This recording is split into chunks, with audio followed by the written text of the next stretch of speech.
کریم صلی اللہ علیہ وسلم کو جب معراج کرائی گئی تو کہاں سے کرائی گئی؟ بیت المقدس سے۔ حالانکہ اللہ تعالیٰ قادر تھا کہ وہاں سے کراتا، کہاں سے؟ بیت اللہ شریف سے، لیکن یہ ظاہر کرنے کے لیے کہ مسجد حرام ہی تمہاری میراث نہیں ہے، مسجد حرام ہی تمہاری جو متبعین ہوں گے ان کا حق مسجد حرام ہی پر نہیں ہے، بلکہ مسجد حرام سے لے کر کے مسجد اقصی تک کے کس کا حق ہے؟ وہ آپ کے متبعین کا ہے۔ کیوں؟ اس لیے کہ حضرت ابراہیم علیہ السلام کی صحیح تعلیم کے اوپر کون ہے؟ آپ اور آپ کے ھذا النبی والذین آمنوا، یہ نبی اور جو ان کے اوپر ایمان لے آئیں گے۔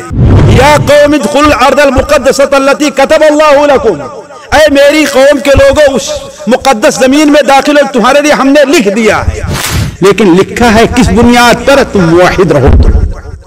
اسی لیے جب تک یہود تھے ان کے قبضے میں تھا، یہود شرک کرنے لگے، نبیوں کو قتل کرنے کے، نصارہ کے قبضے میں آیا، نصارہ نے شرک کیا تو اس کی بعد کس قبضے میں آ گیا؟ مسلمانوں کے قبضے میں آ گیا۔ تو یہ زمین اللہ تعالیٰ کی ہے، اللہ تعالیٰ جس کو چاہتا ہے اور جو اس کا متبع رہتا ہے اس کو اس کی دیتا ہے۔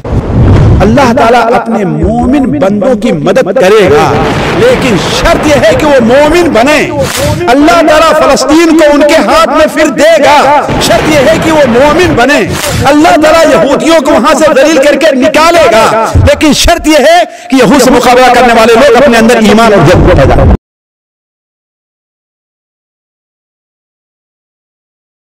جاتا ہے تو مسجد اقصی جو آج کہا جاتا ہے وہ کئی چیزوں پر مشتمل ہے، جو ہم نے اس کا رقبہ بتایا آپ کا، اس سے اندازہ لگا سکتے ہیں کتنا وسیع ہے۔ بلکہ میں سوچ رہا تھا یہ جو ہماری مسجد ہے اس سے باہر کا جو علاقہ ہے اس سے کہیں بڑا علاقہ مسجد اقصی کا ہوگا، اس لیے کہ ایک طرف 340 میٹر کی لمبائی، یہ کافی لمبائی مانی جاتی ہے۔ اس کے اندر کئی چیزیں ہیں۔ اس کے جنوب میں مغرب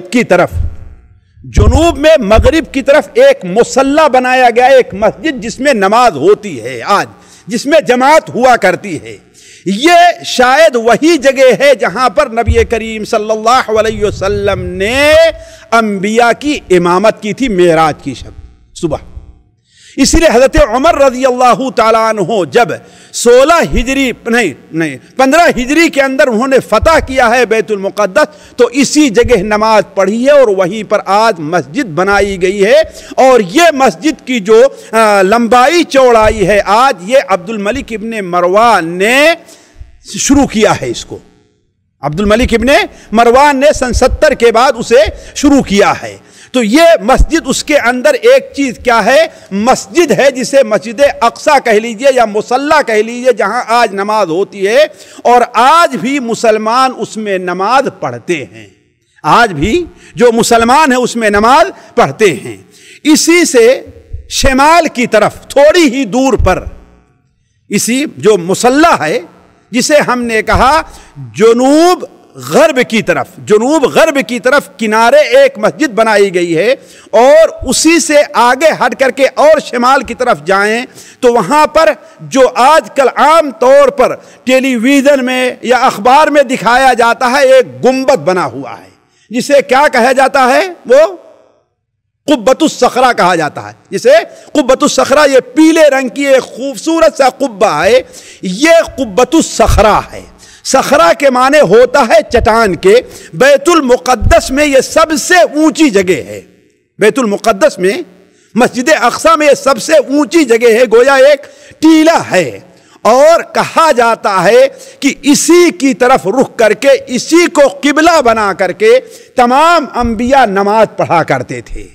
اور خود اللہ کے رسول صلی اللہ علیہ وسلم جب تشریف لے گئے ہیں تو آپ صلی اللہ علیہ وسلم نے بھی اسی کو قبلہ بنا کر کے آپ نے نماز پڑھی ہے۔ یہ قبۃ الصخرہ ہے کیا چیز ساتھیوں؟ یہ بیت المقدس یا مسجد اقصی نہیں کہا جائے گا اسے، نہ اسے مسجد اقصی کہا گیا ہے، اسے قبہ کہا گیا ہے۔ اصل میں ہے یہ کہ یہ ایک چٹان ہے اور عجیب و غریب چٹان ہے، زمین سے معمولی سا اس کا تعلق ہے،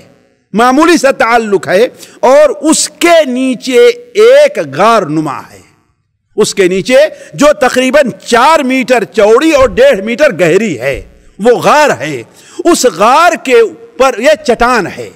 تو کیا ہوا کرتا تھا، جیسا کہ بعض مؤرخین نے لکھا کہ عورتیں جب آتی تھیں اور اس کے نیچے تو بسا اوقات ڈر جایا کرتی تھیں، یہاں تک کہ ایسا ہوا کہ ڈر کی وجہ سے بعض عورتوں کا حمل ساقط ہو گیا، اس لیے کہ اوپر کیا ہے، چٹان دکھتی ہے اور نیچے تو ایسا لگتا کہ ہمارے اوپر گر نہ جائے۔